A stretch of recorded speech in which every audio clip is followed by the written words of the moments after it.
Sociedad Dominica de Medios de Comunicación. 8 de la mañana con 30 minutos, estamos a través de la Sociedad Dominica de Medios de Comunicación. Rosa María. Vamos a hablar del tema de los bonos de reforma agraria. Como ustedes saben, el Estado peruano tiene una deuda muy antigua, como las deudas del Estado peruano que a veces son muy antiguas, con los propietarios que fueron expropiados durante el proceso de reforma agraria, tanto del primer gobierno de Belaúnde como del gobierno de Juan Velasco Alvarado y Morales Bermúdez.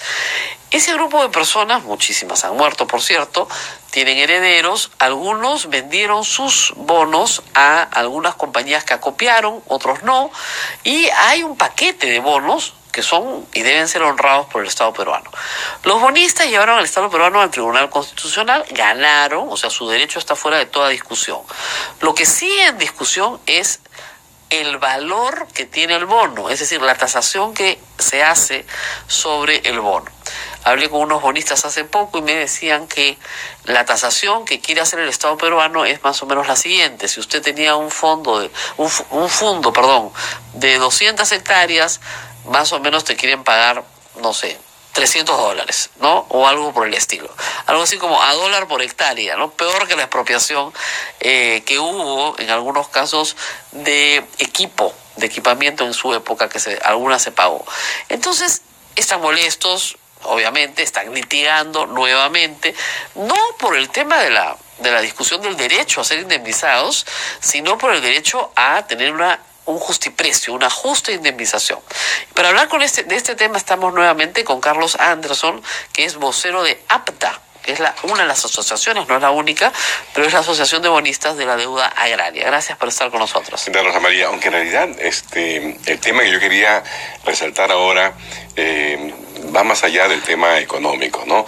Porque efectivamente hay una disputa en términos de cómo se debería valorar estos bonos, ¿verdad?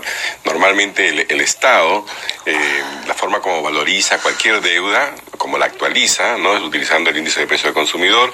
En el caso específico de los bonos agrarios, aquí el año 2013 se emitió una resolución que le permitió al Ministerio de Economía y Finanzas, al MEF, ¿no?, crear una fórmula que ha sido cambiada varias veces porque la verdad es que no tiene ningún sustento técnico de ninguna naturaleza, pero que en efecto termina básicamente licuando nuevamente el valor de esos bonos a extremos realmente ridículos, como que por ejemplo efectivamente una hectárea llega a ser pagada 0.11 centavos de dólar, ¿no? 0.11 centavos de dólar. O sea, es una cosa increíble realmente. ¿Por bono? No, por hectárea. ¿Por hectárea? No, ese es el equivalente. Claro, eso es ridículo, ¿no? Completamente.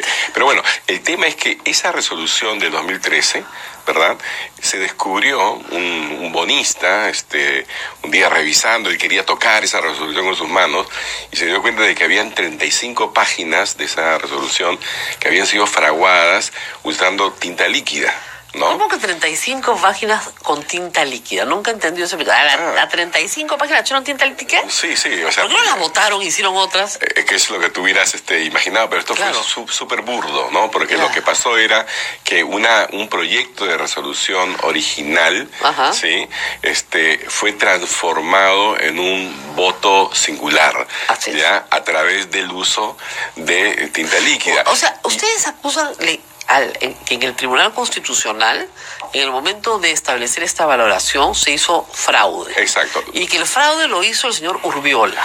A ver, no es que nosotros acusemos, No, o sea, hay un proceso. Hay una acusación fiscal que no nos indica al señor Urbiola, sino nos indica al secretario general del secretario reportero, le llaman, ¿no? Del Tribunal Constitucional en ese momento, el señor Oscar Díaz.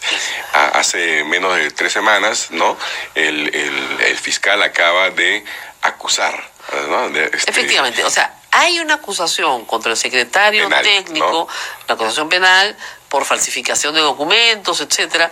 Pero no cualquier documento, pues, no. Vamos por partes. Sí. Respecto al voto de uno de los magistrados que cambia el sentido de la sentencia en perjuicio de los bonistas. Claro, lo cambia de tal manera que genera una situación de empate, que después es dirimido por el presidente del Tribunal Constitucional. Exactamente, ahí lo llaman que hace, Urdiola. o sea, en realidad lo que estamos hablando es de torcer voluntades, ¿no? Porque el tribunal... Ahora, ¿por qué el magistrado cuyo voto le echaron liquid paper no se ha quejado?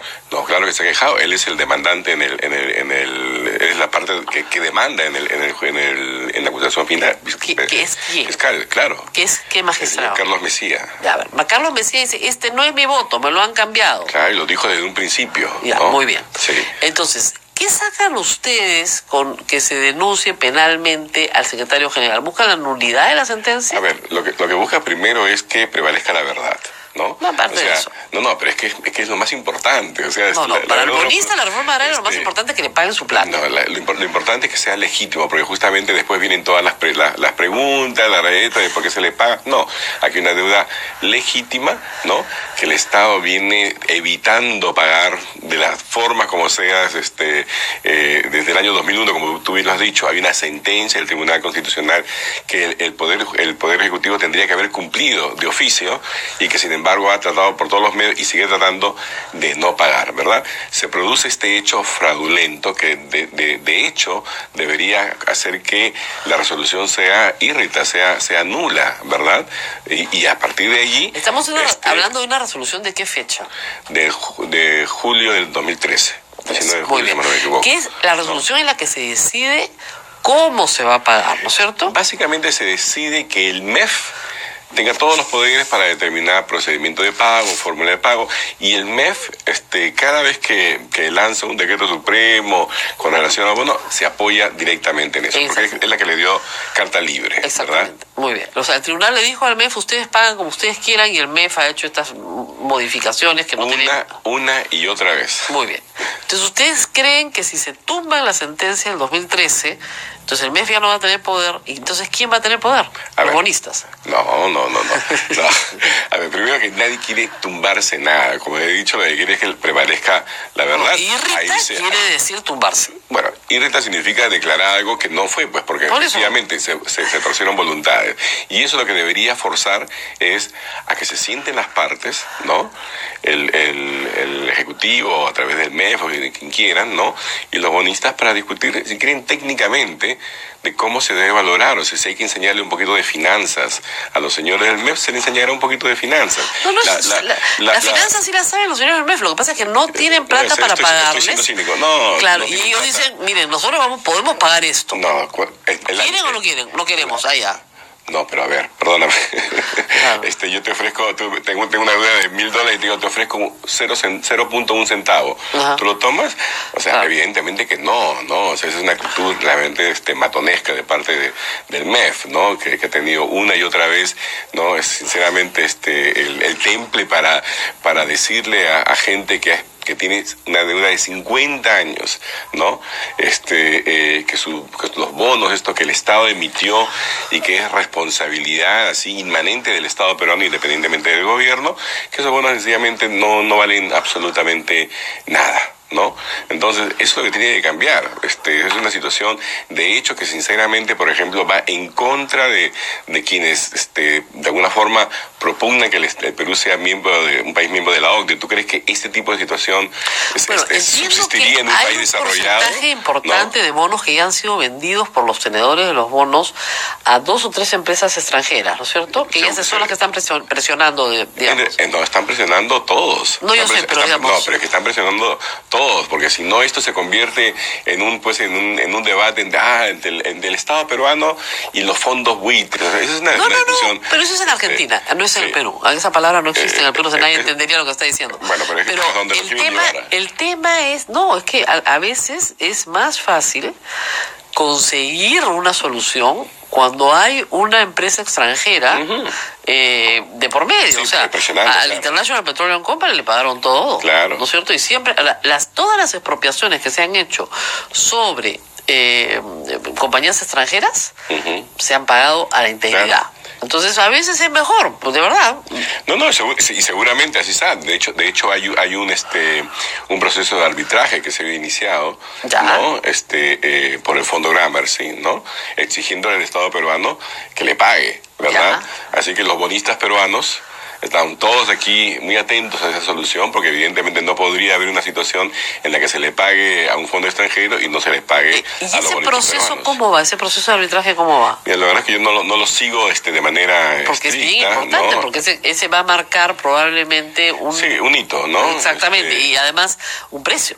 Claro, no, evidentemente, y lo más probable es que cuando lo marque sea el precio mayor, ¿no? Entonces, este gobierno que dice que quiere, bueno, ahorrarse un centavito, ¿no? Pagando cero aquí, ¿verdad? Va a terminar teniendo que pagarle a todo el mundo, porque no va a haber forma de que Ahora, no discrimine. es este gobierno, No, son los muchísimo. últimos 4 gobiernos, ¿no? Exacto, es desde el año 2001. Todavía el gobierno de Toledo, García, Humala, PPK, Kuczynski, Vizcarra, y bueno, todos que dicen, bueno, yo no sé, es un tema para Ahora, el olvido. ¿cuánto ¿no? calculan ustedes que es la deuda total? Mira, una actualización, y ya han habido varios ejercicios de Claro, pero actualización, más o menos. incluidos, perdóname, desde el Congreso de la República en 2006, ¿no? Pero todo indica que más o menos está alrededor de unos 4.000, 5.000 millones de dólares. De dólares. Sí, 5.000 millones de dólares significan 2% del PBI, que es algo más o menos de lo que el Estado peruano todos los años emite deuda por un monto superior a ese, ¿no? Así que por ejemplo, si hubiera voluntad de pago, ¿no? Pero- El Estado peruano podría sencillamente emitir un bono a 50 años. Claro. A 100 años, ¿no? Y pagarlo de esa manera. La verdad es que el impacto fiscal sería mínimo, casi inexistente. Y en todo caso, fíjate, independientemente de eso, un país que aspira a ser miembro de la OCDE no puede ser selectivo, ¿no? En qué paga y qué no paga. Porque acuérdate que tú lo acabas de decir, ¿no? Hay unos fondos. Pero tú sabes que en realidad detrás de los fondos, ¿sabes quiénes están? Están compañías de seguros internacionales, fondos de pensiones internacionales, que son los mismos que siguen comprando, ¿no? Bonos soberanos del Estado peruano. Así es. Entonces es una locura que el Estado peruano diga, bueno, yo estos sí los pago, estos no los pago. O sea, eso se llama un default, ¿no? Claro, selectivo. ¿no? No, y además es muy complicado, efectivamente, para la imagen del Perú, porque si no tienes credibilidad en tus bonos, por eso, lo mejor que han no puede podido levantar. hacer muchísimos tenedores peruanos, sobre todo gente muy mayor que decía, yo ya no voy a vivir, prefiero vender esto y gozarlo ahora, a precio bien bajo, ¿no? Bueno, claro. Bien castigados, se los han vendido a 10, 20% de su valor real. Bueno, pero es que imagínate, esas ventas se hicieron hace más de 10 años. No, si sí, me con gran equivoco. riesgo, ¿No? con gran Entonces, riesgo. la verdad es que quienes lo hicieron, suerte por ellos, porque ya dejaron de tener un problema, ¿no? El tema es para las miles de familias que todavía Ahora, no tienen son sus... tantas miles de familias, ¿no? Sí, no, ¿Cuántas sí, serán? no, sí, son... ¿Cuántas personas son, no como herederos, sino como el título original? Bueno, mira, hay a la EPRA, ¿no? Ajá. Si más no me equivoco, poco más de 2.000 asociados directos, Ya. ¿no? ¿Y ustedes en son APRA? poco más de 500, Ah. ¿no? Ahora, multiplica cada uno, Por su núcleo familiar, pero digamos, núcleos familiares, son, ¿no? son 1.500... 2.500. 2.500 personas afectadas. No, pues son en realidad muchísimos más, porque no todos los que fueron afectados están en estas asociaciones. No, hay un grupo que no asociaciones está hay un grupo que no está en ninguna parte. hay un montón de gente que está en ninguna parte. Y otro grupo que vendió. Y hay muchísimos que le siguen todavía juicios en el Estado. No te olvides que le siguen ganando al Estado No, sí. los juicios. Hay en el Ministerio de Agricultura hay 152 sentencias consentidas y ejecutoriadas, ¿no? Es decir, que son órdenes de pago que el Estado peruano paga, por ejemplo, dice, si digamos que tiene una deuda, no sé, pues de 1 millón de soles, ¿no? Te paga 2.000 soles cada semestre. Pero te ¿no? paga. Yo conozco gente que le están pagando. No, yo sé, pero te digo, pues a ese ritmo, 6.000 soles cada semestre, ¿no? Ya sabes cuánto van a pagar el 25 millón. años, ¿no? Que 25, en los próximos 300 años. No importa, pero corren interés, ya tienes tu sentencia. Por lo menos ya tienes tu sentencia y eso es importante. Sí. Ahora, regresando al caso de la sentencia Irrita, ya, una vez que el señor Díaz, por ejemplo, en el peor de los casos, pues lo sentencian, lo condenan, es un acto punible, está Pero aprobado. el señor, pero a propósito, sigue Sí. trabajando en el Tribunal Constitucional, Pues digamos, pero que es una cosa también de Ya. locura, ¿no? Ya, pero O sea, supongamos que el gato ya del lo despensero. encuentran absolutamente responsable, tiene responsabilidad penal, etcétera, etcétera. Muy bien. ¿qué va a pasar luego? Bueno, O sea, hay una también una acusación en la subcomisión de acusaciones constitucionales del Congreso de la República Contra en Urriola. contra del señor Urriola, Ya, ¿no? muy bien. Que fue aprobada hace 3 meses, 4 meses, ¿no? Ya. Y que está allí para ser discutida por el Pleno del Congreso Muy bien. y que debería ser muy bien. Y cuando considerada. termine eso, ¿qué va a pasar? Bueno, pues a ver, va a quedar tan evidente, ¿no? Que todo el andamiaje... Porque una cosa no- pero déjame pero terminar. una cosa- Que una todo el cosa no- andamiaje ha sido construido sobre una base endeble. es que una cosa no lleva a la otra, pues. O sea, usted puede meter preso al señor Díaz. Ya. Usted puede meter preso al señor Urriola. De acuerdo. Pero eso no significa que por esos son los hechos, la sentencia del Tribunal Constitucional carezca de eficacia.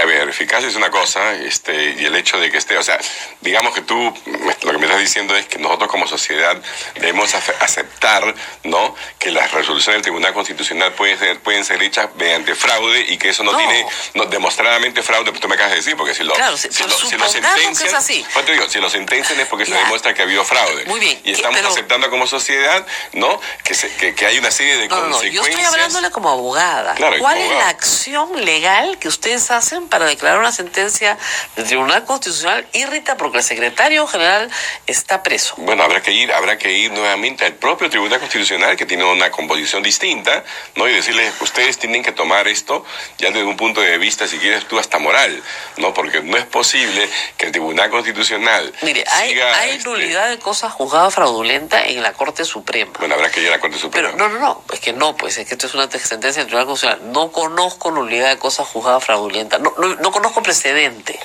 Ya. No conozco. O sea, no. Habrá que sentarlo. El Ya.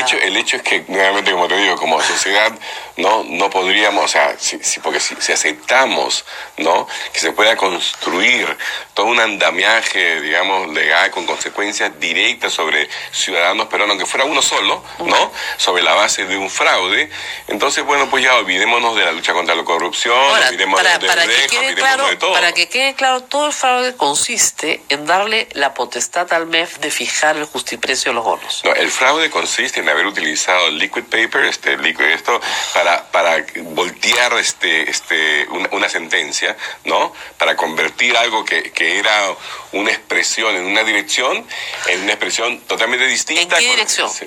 Bueno, era favorable a que se utilizara el índice de precio al consumidor, ¿no? Ok. Como instrumento para actualizar el valor Muy bien. de estas deudas. Entonces, eran 3 magistrados que estaban, o 4 magistrados, perdón, que estaban a favor de utilizar el índice de precios al consumidor y 3 que no. Cambiaron el voto de uno y por eso ya fueron 4-3 al revés. O sea, lo que ustedes quieren es que se utilice el índice de precios al consumidor. Claro, que es la forma como el Estado actualiza cualquier deuda, la que tú tienes con la SUNAT, con la empresa eléctrica, que sea, no puede haber un régimen de excepción para un tipo particular de deuda. O sea, eso me queda clarísimo. La propia sentencia del 2001, ¿no? Habla de que los bonos tienen que ser pagados de acuerdo con la teoría valorista. Y la teoría valorista justamente dice eso, ¿no? Que el valor intrínseco, ¿no? de un bien, en este caso financiero, debe ser mantenido, ¿no? Y su costo de oportunidad reconocido en el tiempo. Ahora, ¿por qué creen ustedes que su causa no es nada popular?